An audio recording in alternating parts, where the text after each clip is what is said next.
부처님의 찬양 찬탄. 부처님께서 큰 광명들을 놓으시어 백천억 강가강의 모래수만큼 많은 세계를 두루 비추시며 모든 세계에 다 들리는 큰 목소리로 말씀하셨습니다. 보살님들과 하느님, 용신, 귀신, 인, 비인들이여 잘 들으십시오. 지장보살님께서 시방세계에서 불가사의한 큰 자비로 많은 죄고 중생들을 구제하시는 일을 찬양 찬탄하겠습니다.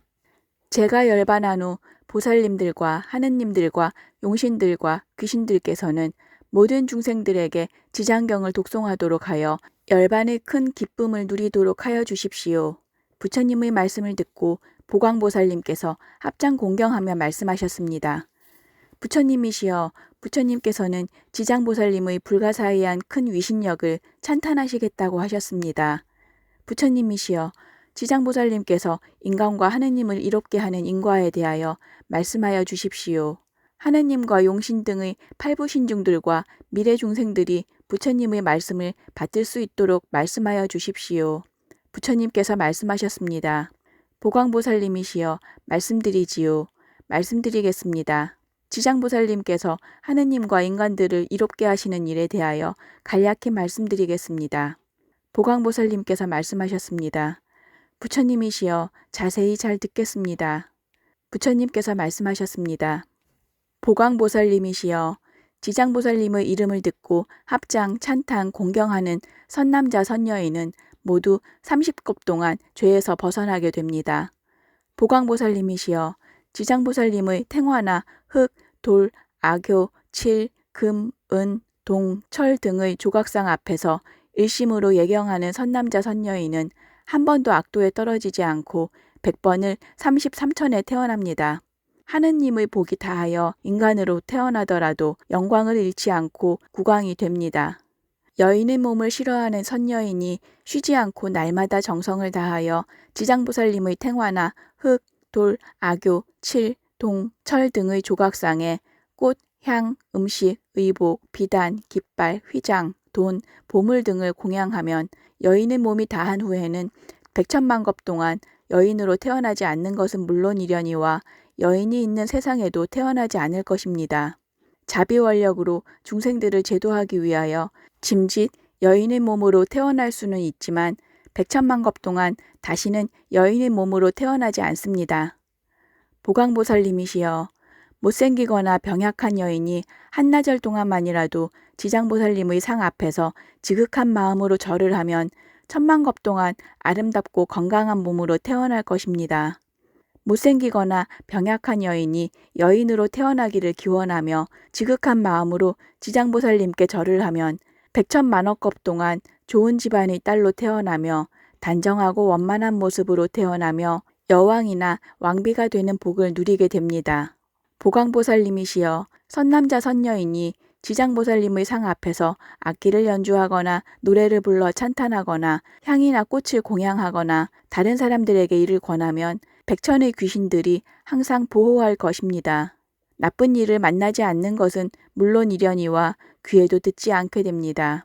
보광보살님이시여, 지장보살님께 공양하거나 찬탄 예경하는 것을 비웃는 사람이나 용신이나 귀신은 아비지옥에 떨어질 것입니다. 앞에서 비웃거나 뒤에서 비웃거나 혼자서 비웃거나 남에게 권하여 함께 비웃거나 잠시라도 비웃으면 모두 현재 세상의 천 부처님께서 열반에 드신 후까지도 아비지옥에 머무를 것입니다. 천겁이 지나야 아귀가 되고 또 천겁이 지나야 축생이 되고 또다시 천겁이 지나야 겨우 사람의 몸으로 태어날 수 있습니다. 사람으로 태어나더라도 나쁜 업이 몸에 배어 있어서 가난하거나 미천하거나 불구자가 되며 다시 악도에 떨어집니다. 보광보살님이시여, 비웃기만 하여도 이런 과보를 받는데 직접 지장보살님의 상을 훼손하면 어떤 과보를 받겠습니까? 보광보살님이시여, 오랫동안 병을 앓으면서 살려고 하여도 살지 못하고 죽으려고 하여도 죽지 못하는 사람이 있습니다. 꿈에 악한 귀신이나 친족들과 험한 길을 헤매거나 정신이 혼미하여 도깨비에 홀리거나 귀신과 놀거나 자면서 괴로워하는 사람들은 모두 죄과를 판정받지 못하여 죽을 수도 없고 살 수도 없는 경우입니다. 이런 경우에는 부처님이나 보살님의 상 앞에서 환자가 아끼는 물건이나 의복이나 보배를 두고 큰 소리로 지장경을 읽어 주어야 합니다. 혹은 정원이나 사택에서 환자가 들을 수 있도록 큰 소리로 지장경을 읽어 주어야 합니다. 더불어 지장보살님이시여 모든 질병이 낫도록 기원합니다. 라고 환자가 들을 수 있도록 큰 소리로 염송해 주어야 합니다. 환자가 의식이 흩어지고 기운이 다한 경우에도 하루, 이틀, 사흘, 나흘, 닷새, 엿새, 이래 동안 큰 소리로 염송하여 주어야 합니다. 이렇게 하면 오랫동안 지은 죄로 무간지옥에 떨어질 사람도 해탈하며 날 때마다 전생을 알게 됩니다. 그런데 지장보살님의 조각상이나 탱화 앞에서 직접 지장경을 읽거나 보시하는 공덕은 얼마나 크겠습니까? 보광보살님이시여 지장보살님의 조각상이나 탱화 앞에서 일심으로 지장경을 독송하거나 찬탄 예경하면 상상할 수 없이 많은 공덕을 누리게 됩니다. 보광보살님이시여 또 꿈이나 잠결에 귀신들이 나타나 슬피 울거나 탄식하거나 두려워하는 것은 모두 한생, 열생, 백생, 천생의 전생 부모, 형제 자매, 부부, 친인척들이 악도에서 벗어나지 못하여 전생 혈육에게 호소하여 벗어나고자 하는 것입니다. 보광보살님이시여 지장보살님의 신통을 믿고 친인척들이 부처님이나 지장보살님의 조각상이나 탱화 앞에서 지극한 마음으로 지장경을 3번이나 7번 읽거나 사람을 청하여 3번이나 7번 읽도록 하면 악도의 영혼들이 이 소리를 듣고 해탈하여 다시는 꿈이나 잠결에 나타나지 않게 됩니다. 보광보살님이시여 또 전생의 업보를 참회하려는 노비나 노예 등 미천한 사람들은 지장보살님의 상 앞에서 지극한 마음으로 7일 동안 지장보살님의 명호를 10,000번 염송하며 절을 하여야 합니다. 이렇게 하면 지금의 죄보가 다한 뒤에는 천만생 동안 악도의 고통을 겪지 않고 존귀하게 태어납니다.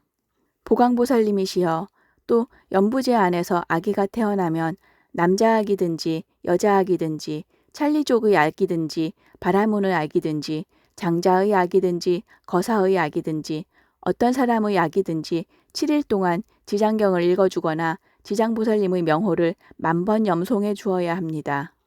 이렇게 하면 아기에게 있던 전생 죄보가 풀어지고 안락하게 잘 자라며 수명도 늘게 됩니다. 복을 타고난 아기의 경우에는 더욱 안락하고 수명도 더욱 길어지게 됩니다. 보광보살님이시여 매달 1일, 8일, 14일, 15일, 18일, 23일, 24일, 28일, 29일, 30일에는 죄업의 경중을 판정합니다. 연부제 중생들이 방자한 마음으로 행한 살생, 도둑질, 간음, 거짓말 등은 물론이려니와 연부제 중생들의 행동은 일거수일투족이 모두 죄업입니다. 십제일에 한 번이라도 부처님이나 보살님의 상 앞에서 지장경을 읽으면 동남서북 백유순안의 모든 재난이 없어지고 집안의 어른이나 아이들이 고통을 겪지 않게 되며 십제일마다 일심으로 읽으면 집안의 횡액이나 질병이 모두 없어지고 재물이 풍족하게 됩니다. 보광보살님이시여 지장보살님에게는 말할 수 없이 큰 위신력이 있습니다. 지장보살님의 명호를 염송하거나 지장보살님의 상에 예경하거나 지장경의 한 구절, 한 문장, 한 개송, 한 장이라도 읽는 연부제 중생들은 현재 세상에서는 안락하고 미래의 백천만 세상에서도 항상 존귀한 가문의 단정한 몸으로 태어날 것입니다. 부처님께서 지장보살님을 찬탄하시는 말씀을 듣고 보광보살님께서 무릎을 꿇고 합장하며 말씀하셨습니다. 부처님이시여 저는 오래전에 이미 지장보살님의 상상할 수 없이 큰 신통과 큰 원을 알았습니다. 미래 중생들을 위하여 부처님께 다시 여쭙겠습니다. 부처님이시여 지장경의 완전한 이름은 무엇이며 어떻게 유포시켜야 하는지에 대해 말씀하여 주시기 간절히 부탁드립니다. 부처님께서 말씀하셨습니다. 보광보살님이시여 지장경의 완전한 이름은 3가지입니다. 첫째 이름은 지장보살 본원경이며 둘째 이름은 지장보살 본행경이며 셋째 이름은 지장보살 본서력경입니다. 간략히 지장경이라고 합니다. 지장보살님은 멀고 먼 겁 전부터 참으로 큰 원을 세우고 중생들에게 참으로 큰 이로움을 주어 왔습니다. 지장경을 세상에 널리 유포시켜 주십시오. 부처님의 말씀을 가슴 깊이 새기고 보강보살님께서 합장 공경하며 절하셨습니다.